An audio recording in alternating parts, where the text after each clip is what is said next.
I'm cold. I'm sorry, hold on.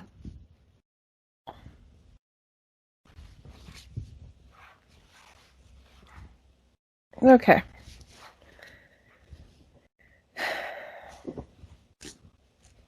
It's that time of year in New York where we have to wait for our landlords to turn the heat on, but also we don't want them to turn the heat on, but we're also cold in our apartments.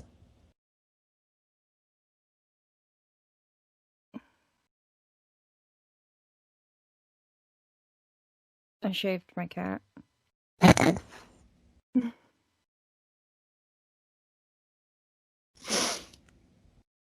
Just gonna say roll intro there.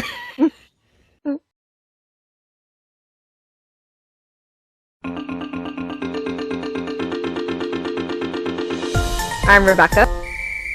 And I'm Deanna. And we're the Halfwit Sisters.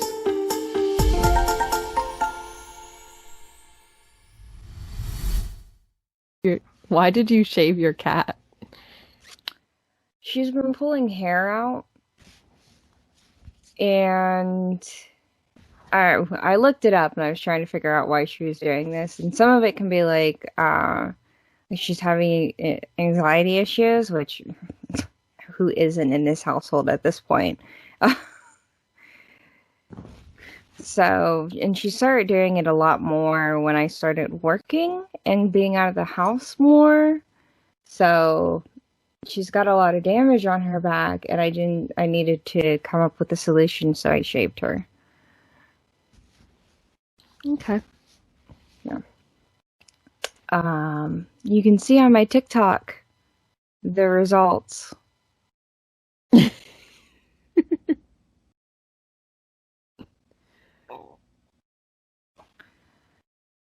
So yeah, I'll put my phone on silent. Oh yeah. Hello phone, do not disturb.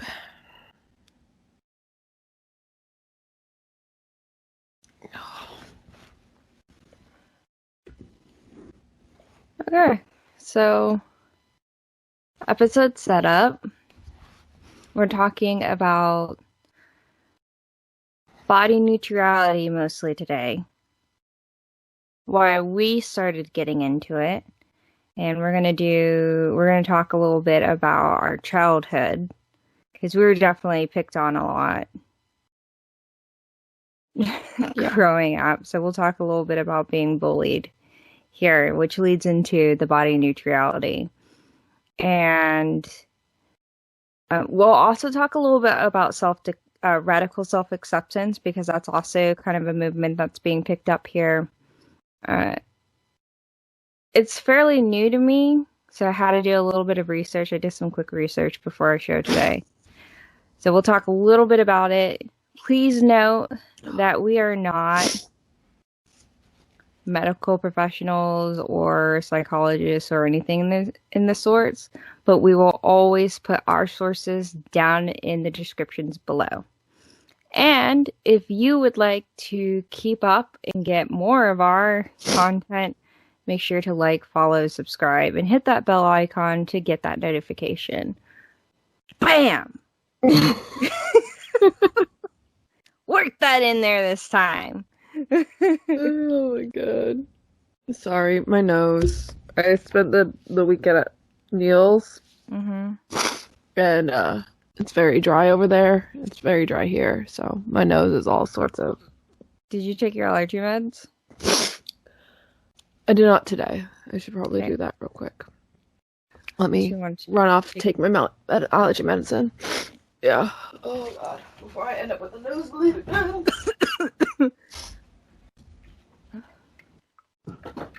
I feel like this is a thing I ask my family all the time. Because mom and dad will be dying at some point, and I'm like, did you guys take your allergy medicine? And then they're like, be right back. Because, I only suffer from seasonal allergies.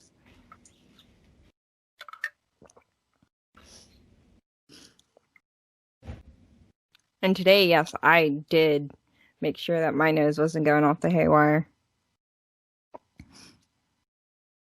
It's rainy over here. It's not so great. I never like the rainy days. It makes me feel so tired and mopey.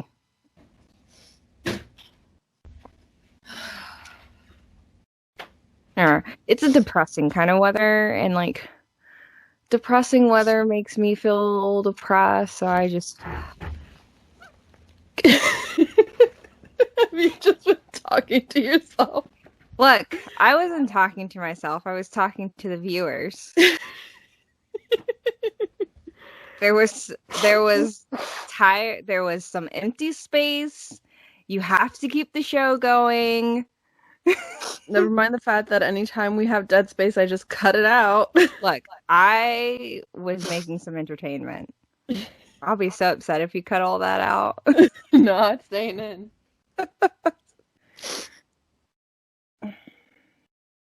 My hair's all cute today. I got it all cute. It's very 90s.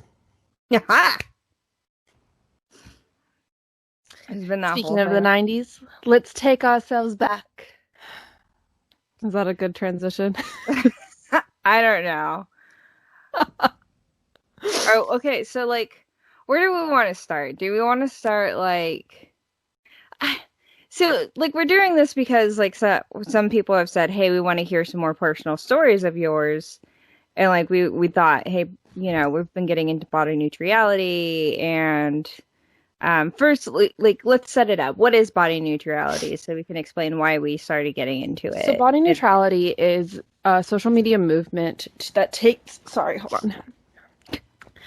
That takes the focus away from the need to love your body that body positivity has. And body positivity is the acceptance of your body and the love of your body as it is. And the ability to love yourself through that. Body neutrality is the understanding of respecting your body for what it is. And respecting yourself so that you accept yourself as you are. Right. And your body is your body, but you and your appearance and who you are as a person is not directly affected by your body. Right. So I've always seen body neutrality as kind of like a counter movement to body positivity, right? Because the idea of body positivity is like you love you for you, right? But that's not something that everybody can get behind, right? Because there's always going to be something, like, for example, if you are somebody who has a hard time losing weight, right? And they're like, well, you should just love yourself anyways. And you're like, well, I can't love myself because I can't lose this weight. And I hate that I can't lose this weight. And that affects you, right? Well, body neutrality is the idea that instead of focusing on your body, you realize that your body is more of a vessel that contains the essence that is you. And that it doesn't, like, it's not about the vessel, it's everything that is contained within that vessel, right? That's how I've seen it. That's a better way of explaining it. Yes. So the vessel is just a thing that's there, and body neutrality is like, this is only holding what is me, and that I accept that this thing is holding me, but it does not define me. Therefore, I can love what is within this vessel, which is me, my personality, my jokes, you know, my nerdness, what have you, the weeb in me, you know, whatever it is that I feel makes up me is not defined by that. Yeah. Right. And like, if you want to dress the vessel up, you can, and you can go out and buy the clothes that you love, because it is not an extension of the vessel. It is an extension of the essence of you. Right. So that is what I've always taken body neutrality to be. And that's why we've kind of leaned towards it. So we can look back at like why we started trending in this direction based on some of our childhood trauma. It's like childhood trauma. But like bullying episodes that still stick out to us to this day. And probably, like, people don't think about, like, you know, how words are powerful to us, or things that people have done to us that are still powerful, and they no longer think about.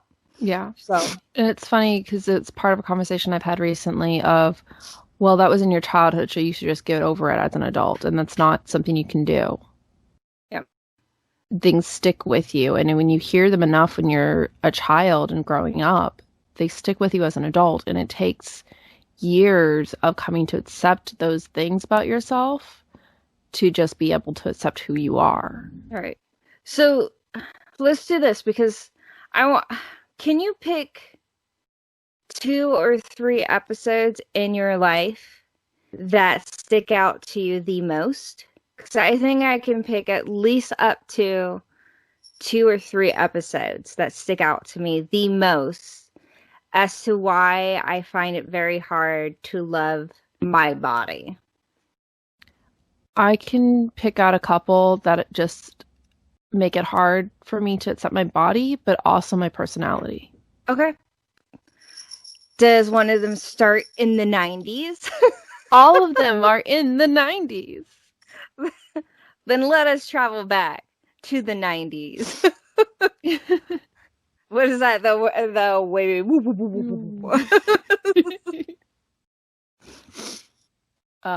Your collar's coming off, baby girl. So I guess I will start.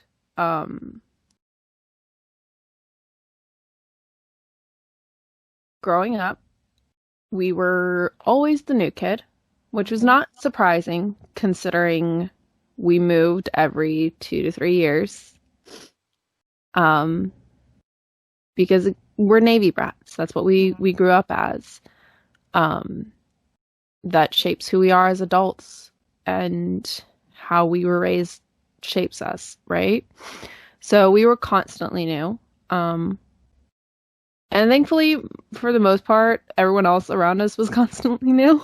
Mm-hmm, yeah. But still, even so, when you're the new kid coming in, you can get teased and bullied and picked on. One of them that stands out to me most, and I think also just kind of informs my relationship with you, are the boys who constantly picked on me, teased me, pushed me, all those things. Mm-hmm. One instance in particular, he came out of nowhere and shoved me as we were walking to school. Yeah, I was like, that's the time we were walking to school. Yeah. Yep. I literally said, "Do not disturb." Oh, it's Mom.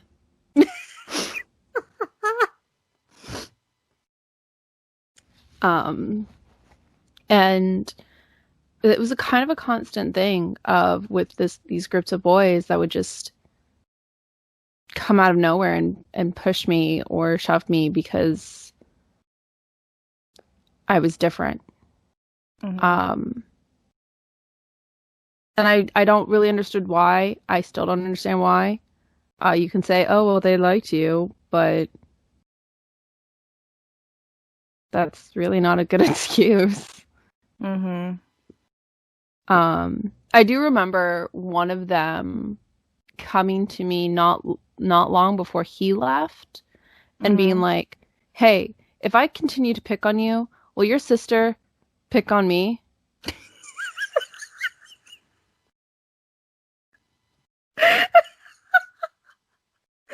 The answer to that question was yes. Yes, but here's the thing. He was excited about that. He wanted you to be mean to him. Oh, that's... Now he's like into like the dominatrix. Will you step on me?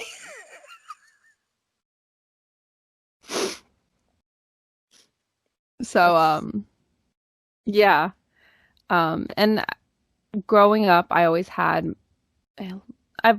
had long hair for the majority of my life, but I would keep it in front of my face. Mm-hmm. I was a very shy girl,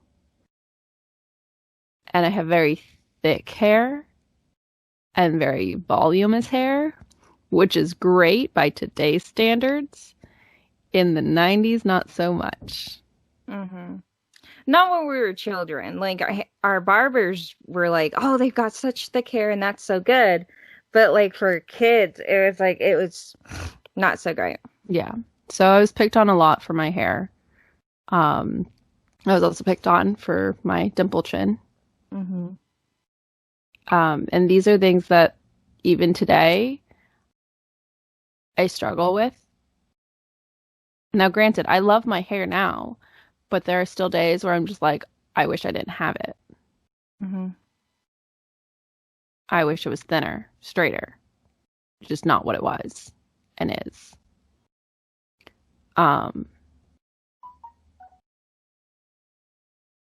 Put it on silent. Jesus Christ, mother.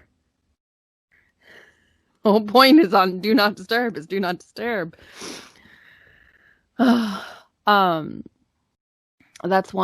a couple of the instances when I was growing up that really stood out to me. And kind of shaped how I saw myself growing up. Mm-hmm. Other instances are I remember being asked if I was anorexic. Because you're tall and skinny. Yeah. I was very tiny and very tall. Usually taller than all my peers. And I was asked if I was anorexic. Funny enough, it's not being skinny that is my issue. I look down and see all the fat, so I'm guessing that probably didn't help. And I remember being picked on because of the way I say certain words. Mm-hmm. And so sometimes I speak with an accent. And it doesn't make sense because sometimes I speak with a very standard American accent and sometimes I speak with a very Southern accent. And apparently I say fine weird. I don't know how you're supposed to say fine then, but I say fine weird. And all of these instances just growing up was like constant. Like we were always also told that we're pretty by like our parents and by their friends. Mm-hmm. But the constant voices of my peers, I know I'm pretty, but it doesn't matter because I'm weird. Mm-hmm. Who would like someone that's weird? Mm.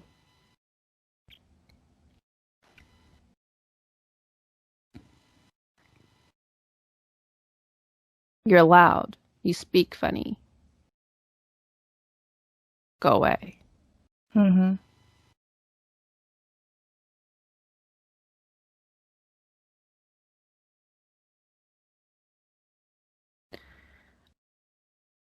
It is now, as an adult, that I understand that I'm weird, I'm nerdy, and it is fantastic because it means I have passion and interests. My hair is big and thick and long, and while everyone who made fun of me goes bald in their old age, I will always have a thick head of hair. Mm-hmm.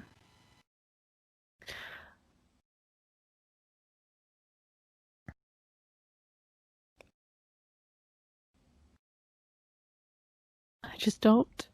Mm-hmm. But I don't hate it. It serves a function, and when I treat it right, it treats me right.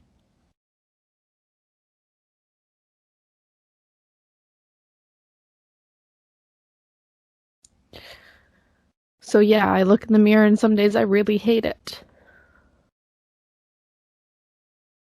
And I see how fat my midsection is, and I'm like, dear God, do some crunches, do something. Mm-hmm. I also know I am super pale, which is another thing that I was always teased about. Well, yeah, that's because I don't tan, I burn, and I'm not gonna go get a fake tan because then I'm just gonna end up orange. Mm-hmm. So I embrace my paleness. And I make fun of it because sometimes I swear a white sheet of paper has more color on it than I do. And that's okay. Because that's just my skin. That's how it functions.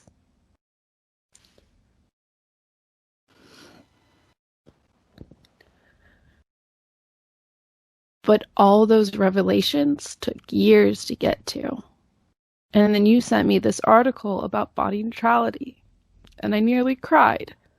Because when I see the body positivity, I'm like, that's great for these girls who love their body, who can accept who they are, but I can't. I can't look in the mirror and just be happy with what's there. And then you sent the article about body neutrality, and I was like, oh, that's how I feel.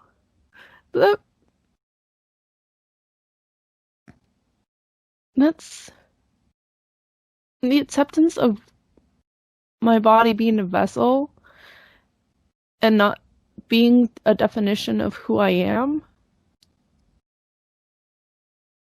Everything kind of just clicked into place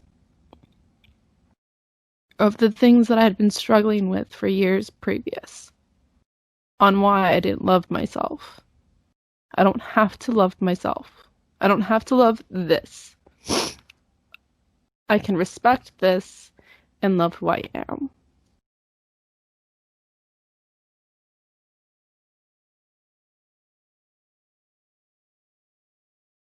Body neutrality is what I connected with. And I still love it when people can say they love their body because that is such a special thing that they can do.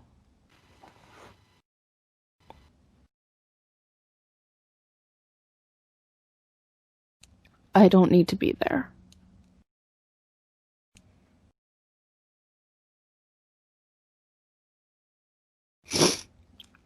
This is genetics. I got the lucky end of the straw. Mm-hmm. I didn't work to be pretty.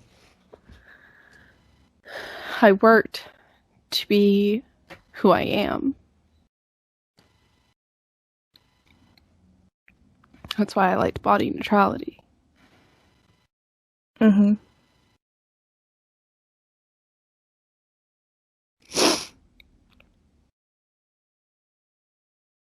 So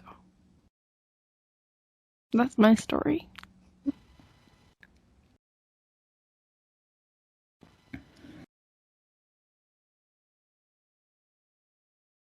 What do you say, Jigsaw?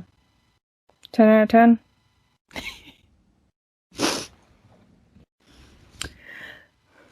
Yeah. Growing up, there was a lot of seeing you hunch over because you were ashamed of your height because you were taller than everybody else. You did keep your hair in your face because you were shy. Saw a lot of that. One of the things that I definitely remember the most was when you were in your first year of high school when we were in Spain and there were some girls that were picking on you. And I think I was always sort of like your little defender. Yeah. Often in school while we were going to school. Like you said, because we were in the military, there were times where you and I, like, middle school and high schools were sometimes attached to each other. And in Spain, the Dodea school was attached. The middle school, high school, and elementary were all kind of in the same area. And that was one day where the entire school learned that if you messed with the little sister, the big sister would come roaring through. I have never seen so many people afraid of me from first grade all the way up to senior year, being the teachers. So,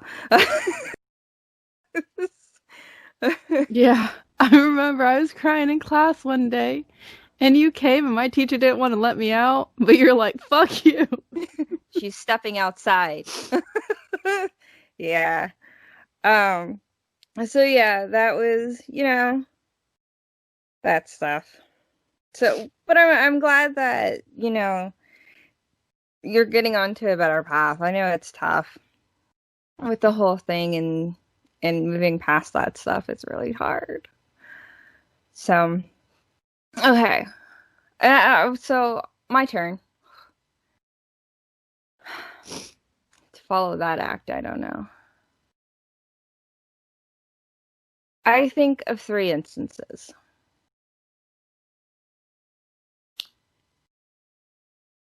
The first instance that I think of is why I don't like to wear dresses.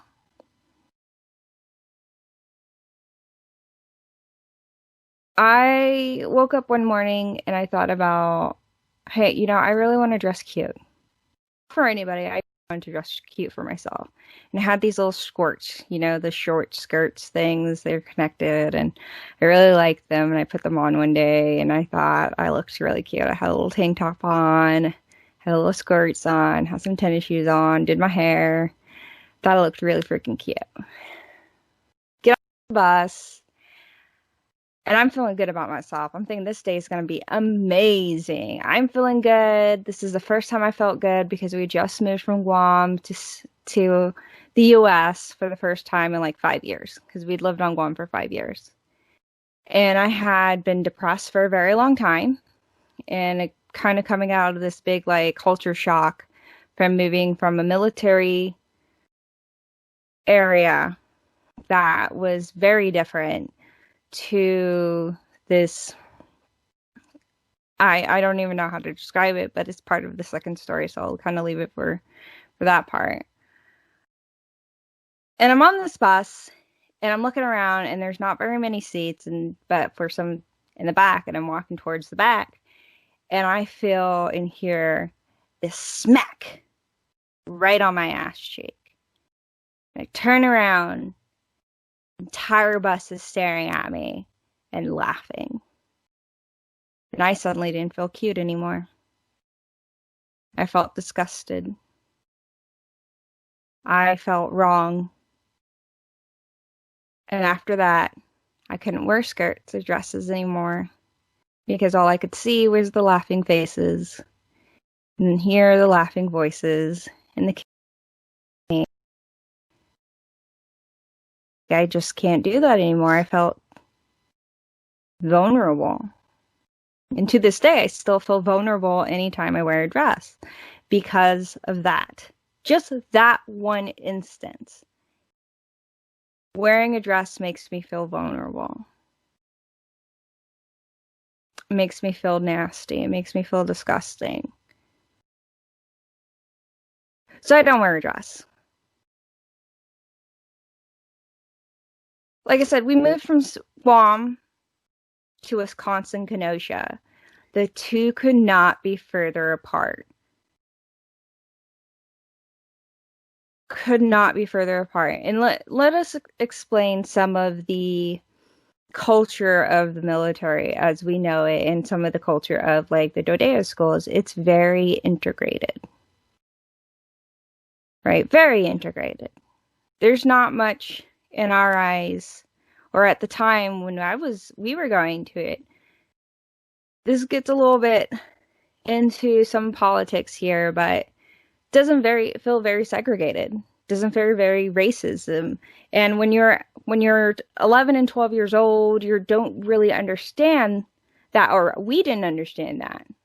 Yeah, it was never like, oh, these people look different than us. It's just like, oh, these guys are our new classmates. Right. And when we lived in Guam, like a lot of our good friends were black. But when we moved to Wisconsin, I was suddenly told that I couldn't hang out with anybody because of the color of my skin. And I'm not saying, oh, I was, whatever because of the color of my skin, but all of a sudden I was picked on like you were because of the way I talked, because of the way I dressed, because of the way I acted, because I was new, because I liked the black boy at school, because I liked this or that or whatever it was. And then I started getting into fights with black girls, not for any reason other than because of my hair or because I liked the same black boy that another black girl did. And originally, black people were good friends of mine on an island, and suddenly I was no longer able to like cultivate a relationship with these with them here. And I fell into like a very deep depression and a culture shock because this was the first time I'd ever met racism.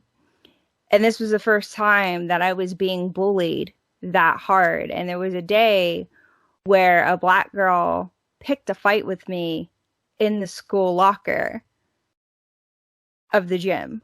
And I was like, I thought this stuff only happened in like movies. But she followed me all the way out into the gym, and we were like getting ready to throw hands. Over what? Our hair.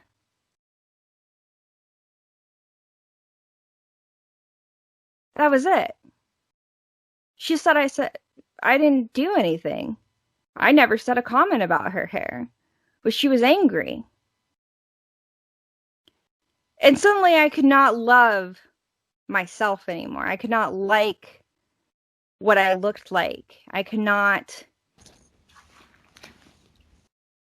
It was like being smacked on the ass again. And I just couldn't connect with anybody there because I was so different. I didn't see the world the way that they saw the world in skin colors and in my music. We on Guam, we're like 3 years behind. We were 3 everybody else. We had just gotten in sync. These people were already at Eminem.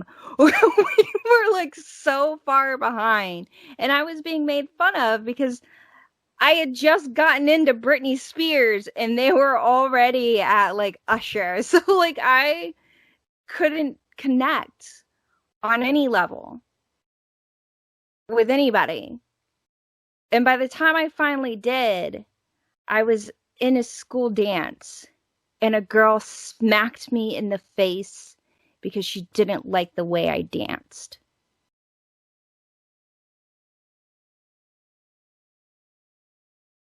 I was different. Okay. That was the second instance. All right. The final instance that I realized that I'm always going to be somebody that's kind of on the outside is when I was in college.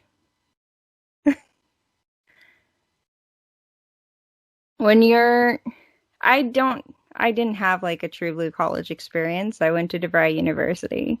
It's a for-profit college. And I just different. I see the world different because of the way I've grown up. The place we were at before we came to Texas was Spain. I come back and the family we can't really connect with our family because we haven't been able to grow up with them. I can't connect with our relatives. And that's when I realize I'm just different. My life experiences are different. The way I view the world is different. And when I'm in these classes with these students, and the way that they talk, I realize I'm not going to connect with them because they have a small view of the world at that moment. And it won't be until a couple years later when I will make the actual friends that I will make. But until that time, I'm going to be depressed because I can't connect. I don't know how to connect with people.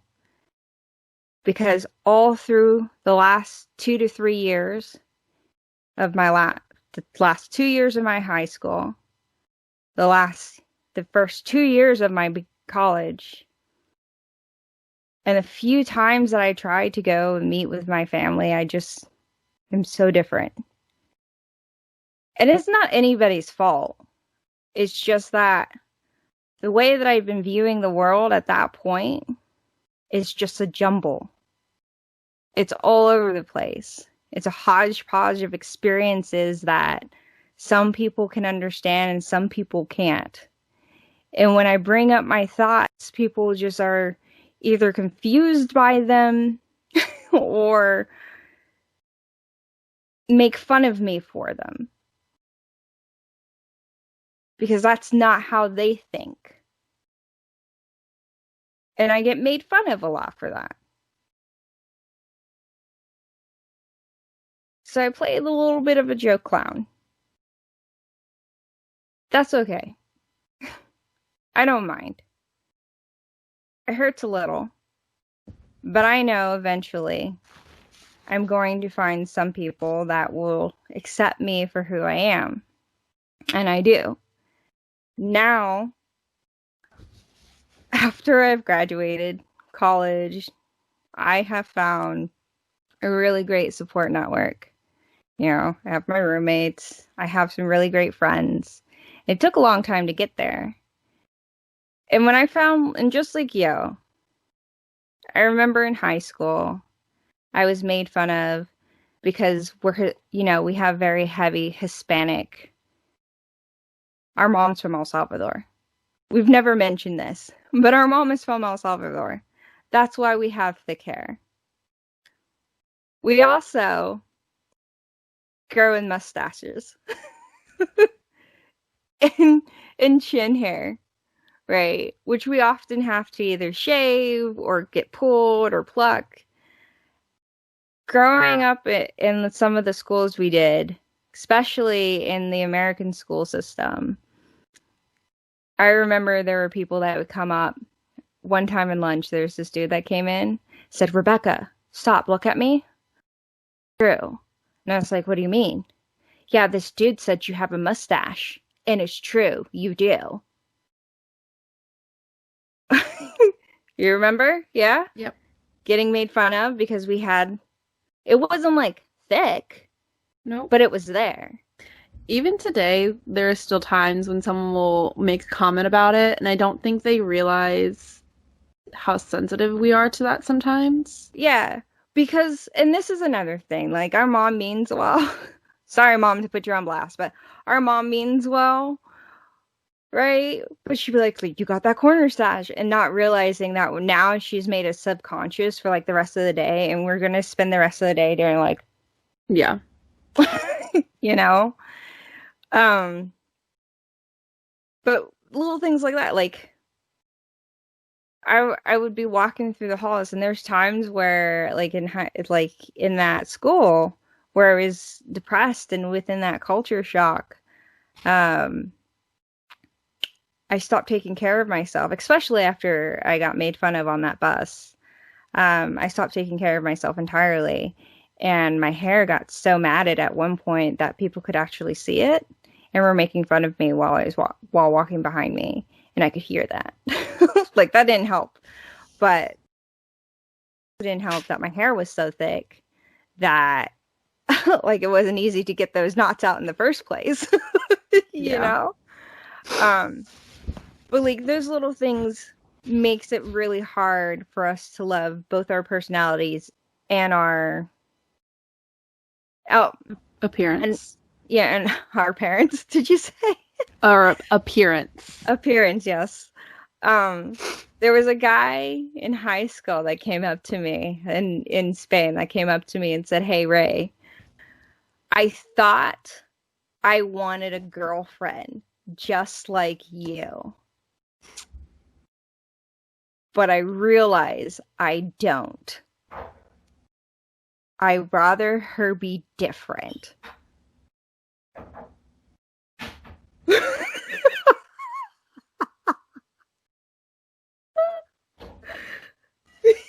Yeah. Yeah. Yeah. We used to talk about anime and like random shit, and he's like, "Oh yeah, this is the kind of girl I want." And then like you realize I wasn't a pushover, like I had actual thoughts, I was independent and therefore would not bend to his will or something like that, and was like, "Oh shit, this is definitely not the kind of girl I want." Like like little shit like that makes it hard. It make it, you know, like it fucks with you. So we sit here and we go, I'm wrong. Right? Yeah. I'm wrong. There's something fundamentally wrong with me, that people cannot love me, people cannot like me. There's something wrong with the way my body is, that people look at that before they look at who I am, right? Who my personality, what my personality is, right? And so when we go and we're like looking at this body neutrality thing, and we're going, how do I say it? Not so much trending towards it. Connecting, Yes. We're connecting with it. It's because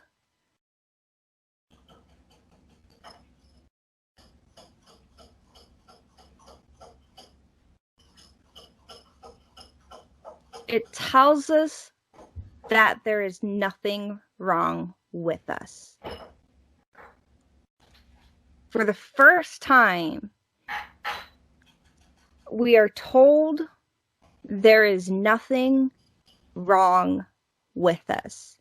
After years of people telling us that we're too tall, too skinny, too fat, too loud, too pretty, not pretty. And yes, I have been told, by the way, that I am too pretty. Can you believe that? I have been told I'm too pretty to have problems. I'm too pretty to be single. I have been told this. I am too pretty to be single. Too pretty. So when we're told all of these things, we're looking for something that tells us that we are not broken or none of these things. And that's why body neutrality resonates. That's the word. Resonates so deeply with us. The other thing, I haven't talked to you about this, and so I'll transition over to radical acceptance, which is another kind of school of thought. And I was looking around, and it's somewhere it was saying that this was kind of more of a Buddhist thought. But radical self-acceptance is the awareness of one's strengths and weaknesses, right? The realistic yet subjective appraisal of one's talents, capabilities, and general worth, and feelings of satisfaction with oneself despite deficiencies, regardless of past behaviors and choices. So in other words, and this is from Wikipedia, by the way. In other words, it's despite everything that has happened in your past, all the choices you have made, despite what you can and can't do, and what you feel your worth is, you're able to accept everything about yourself. So in a sense, it's close to body neutrality, but it completely disregards everything and just looks at what the package is, the whole package is, right? And it's a great thing to look at if you're just like, well, I want to accept everything about myself. I really want to get into the whole self-love thing. BTS, you know, I'm really big into BTS. They have an entire series about self-love. Entire series about self-love. Whoa, where'd you go? Entire series about self-love. So yeah, I didn't get cry. I didn't get weepy. You'll have to forgive me. But the reason why I don't get weepy is because I've recognized where a lot of my pain has come from conversations I've had with our parents, things they have said to me, from things people have said from high school, middle school, even elementary. I have gone through the parts of my life and I found where I've been hurt and I've been like, yeah, that sucked. And I said, yes, I'm going to move forward. And I am moving forward, just like you are. Right. But it's a slow process sometimes. It is. And, I'm 3 years older than you are. Yeah. I'm 3, which means I have 3 years further experience. 3 years more experience. But also, I feel I'm a little more introspective. Right? And and when you go back and you look at my blog as well, mydyslexicworld.com, you see a lot you can go into my archives and you can read a lot of my blog posts. I have spent a lot of time looking at a lot of how I've been, like how I've reacted to stuff. I'm sorry, am I boring you? Sorry, I'm tired. I didn't yawn once during your segment. I love you. What was I saying? Your blog archive. Yeah, my blog archive. One of the things I did when I went to freelancing is I wrote about how I went through how I got through a lot of my imposter syndrome, self-denial, extreme self-loathing, and stuff like that. So, like, I've been doing this for a while. So, yes, there's some history about, like, where some of our thoughts, some of our personality come from, Yeah. Viewers.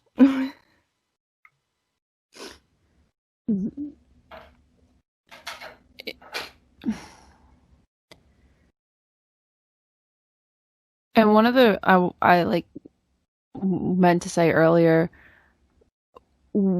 especially growing up, we moved a lot. We've said it before. We'll say it probably 100 times. We moved a lot. And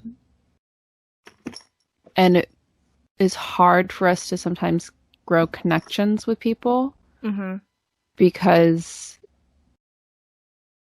we know it ends. Yeah.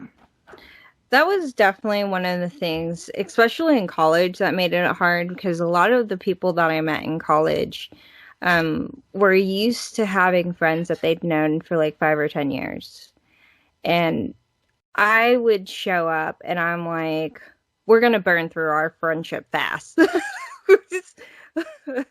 they're like, why don't you fight for friendship? And I'm like, because you might be gone tomorrow. We lived in Spain, Guam. Those were two of the places that we lived on that you lived in military housing. Okay. And when people came in, there would sometimes be a mass movement, right? We moved in, especially on Guam is Spain. Spain is a perfect example. We moved in just before there was a big move of a bunch of people. So what happened there was we moved in, most of the military housing was full, so we were able to live out in Porto, right? We were the last people that were allowed to move out into Porto to live among the locals. Right after we closed on our little rental in Porto, there was a mass move on base. The next group that moved in, everybody had to move into military housing because there's too many empty housing. So nobody was allowed to move off of base. So we were the last group that was last people that were allowed to live off base. Yeah. And which kind of amused me was some of these people had made friends, their best friends, and especially in Spain, some of the students at our school were children of contractors who were allowed to be on base, and that's why they went to school on base as opposed to one out in the civilian side. And those kids didn't understand why none of us were crying when all these people were moving. And they're sitting there bawling. And we're like, well, yeah, because we knew this was going to happen. Right, it always happens. Right. We would see, because we moved there, we get there, and like a week or two later, like some of the people that we first met were already gone. They were on to the next duty station, and it's very rare that you would meet someone who had been at a previous duty station. I met one person who remembered me from elementary school on Guam. She was in my middle school in Spain. I met two. Like, that's so rare because there's so many different places that you could end up that you might never see them again. Yeah. And this was before social media, so there was no real way of keeping in contact with them. Wait, so just to like let you know, we were in Spain when MySpace came out. Yeah. We were in Spain when MySpace and then Facebook was just coming out in its first iteration. Like, that's how new social media for us was. Stop it. Yeah. That's how new it was. I'm sorry, Kat. That's how new it was for us. Like, we had, if you wanted to keep up with anybody, you had to have a fucking notebook with numbers addresses. and like, that's it. Nothing, there was no other way to really keep communications. The first time I got a call from anybody from any of the friends that I had made in Wisconsin was a call while they were at lunch from the payphone. That's it. That's it.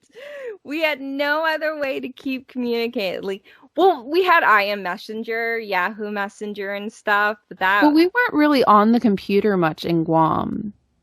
You mean Spain? No, even in Guam. Like, we had a computer, but like... But we were too young. When we lived on Guam, we were in the 90s. We left Guam in 2000. So on Guam, we were outside. The only time that we were actually inside was to watch TV and play some video games. Like, that was really it. And then we moved to Wisconsin, and we played on the computer more in Wisconsin, but we still weren't really on the computer as much. No, we got into TV then. Yeah. Right. Because, like, and video games for me. And reading. I think that's when we got into reading, and I got into writing more. Because we were no longer, like... A lot of our lifestyle ended up changing when we moved to the States. Because in Guam, there was a lot of, like, the island was so small, and there were so many things we could do, and we could go out and do a lot of things. Also, Dad and I were really into soccer, and soccer was pretty much year-round there. And there was always some sort of camp or league or something going on that he and I were in. And you got into it kind of like the last year or so that we were there. And then when we moved to Wisconsin, really it was Great Lakes, Illinois, or Illinois, depending on who you are. But we lived in Wisconsin, Kenosha, because it was cheaper to live there. But it was harder to kind of go places because we didn't really explore or know what was going on there. And we didn't really make friends. We didn't really make friends the first year we were there. So we ended up spending a lot more time home, watching television, reading books, writing in my case, playing video games, getting grounded because we didn't do chores. Like, Way to call us out. yeah, like playing on the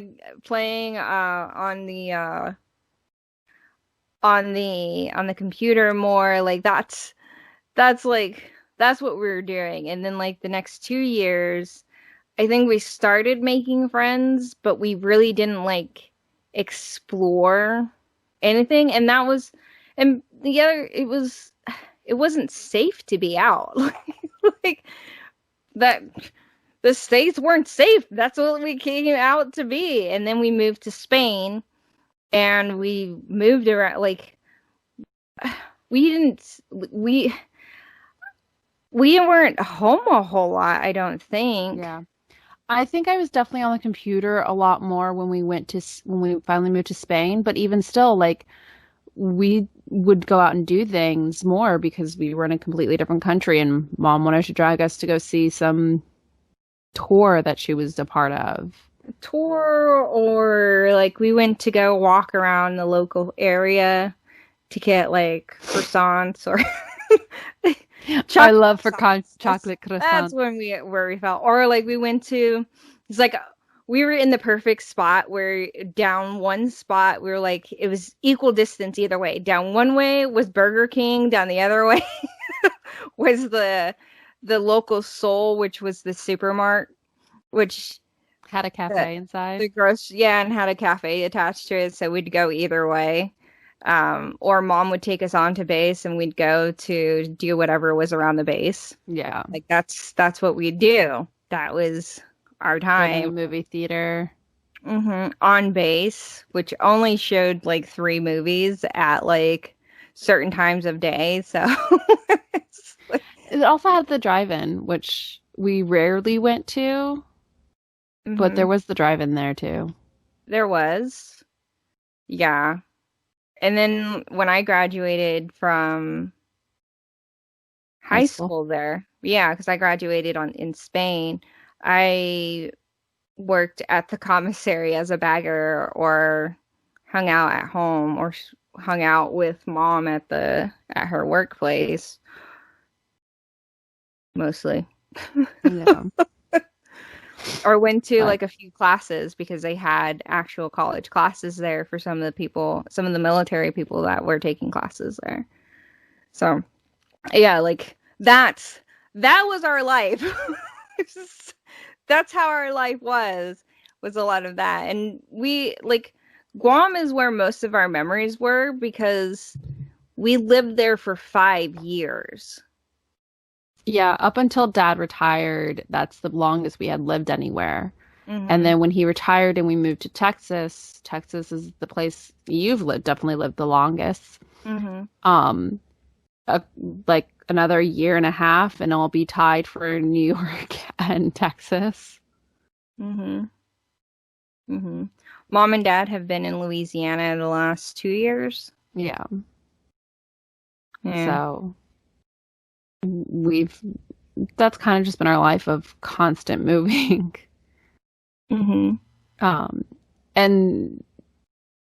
I definitely know I have more memories from I have like maybe 1 or 2 memories previous to Guam, because when we moved to Guam I was 5.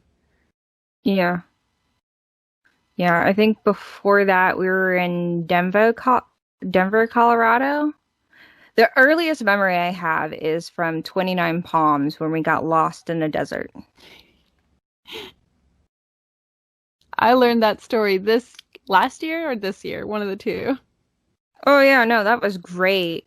It was the first car I ever owned was the one that we got lost in the desert in, actually.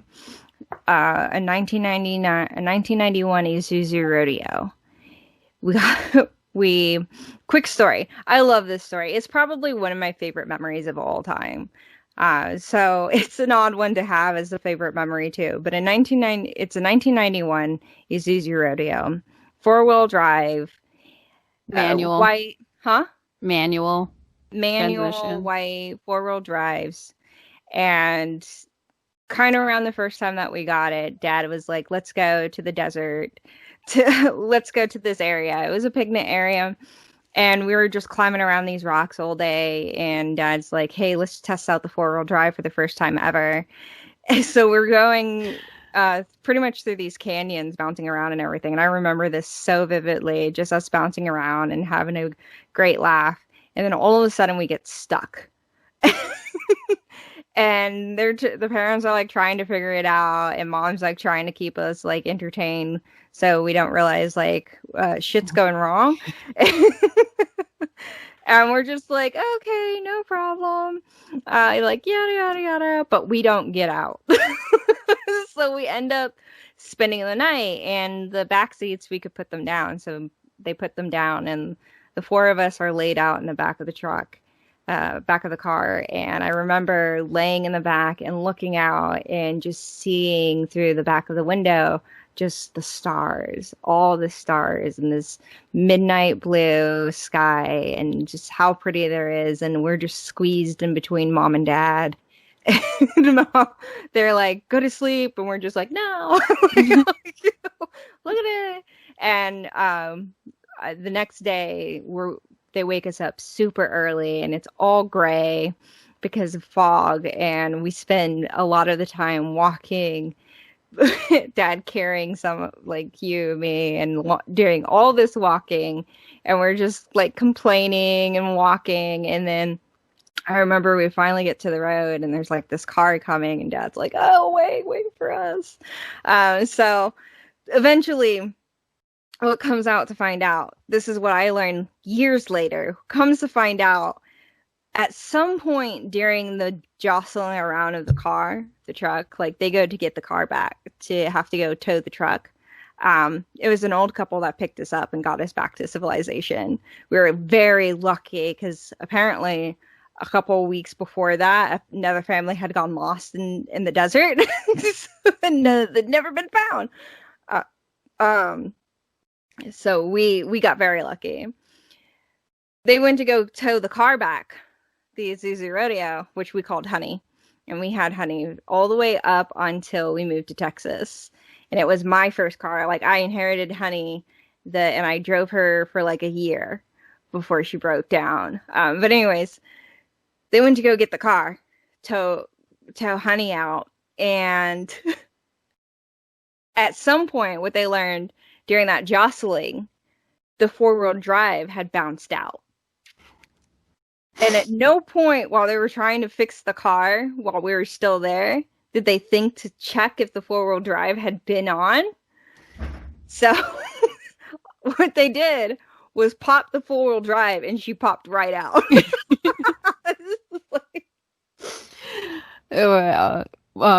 I learned this story just recently. Because I did not remember being lost in the desert. My earliest memory of the desert was I got to sit on Dad's lap at some point and drive the truck.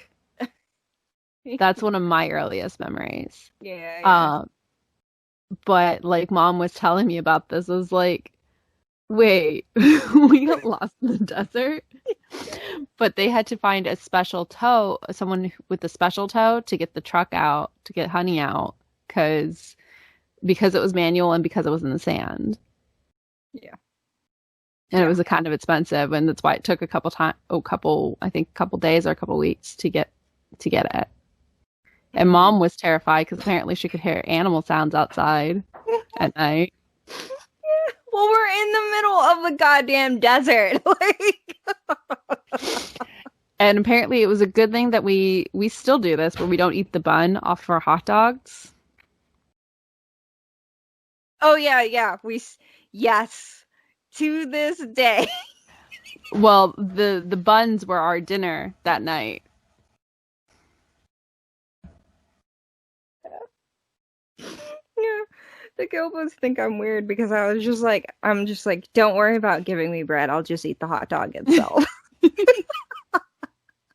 I did this thing last night or the other day where I was like, I'm going to have a deconstructed hot dog. And they're like, a what? And all I did was like, I cut up a sausage, put mayonnaise, ketchup, mustard into the bowl, and then some relish, and mixed it all together with some cut up hot dog. And they're just like, where's the bread? I was like, I don't like bread.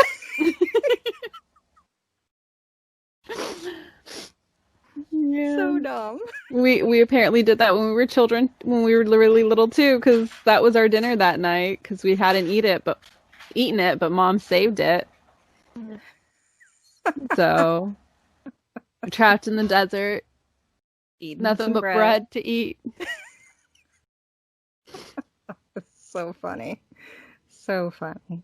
Yeah, so yes, that is my earliest and most favorite memory because I just remember that night sky and thinking how beautiful it was. So. Little do we know, if it had gone any worse, it would have been the last. Hey, we were too young to know. Our cats are so cold. We shaved both Jigsaw and Con. Oh. They're so cold. So yes. Okay, so that concludes. Thank you for watching today's episode of the Halfwit Sisters Get Personal. Yeah, getting personal with the Halfwit Sisters. You know, like it's a thing.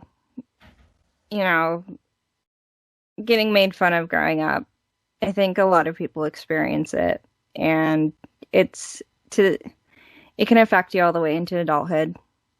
It really can. And moving past it is hard. And it doesn't matter if you were the popular person or not. Like, you probably experienced it one way or another. But we hope, and like we said, our links of what we've been using to help us move past a lot of the stuff, it will be down in the description below, and we hope it'll help you come to terms with some of the stuff you might be going through.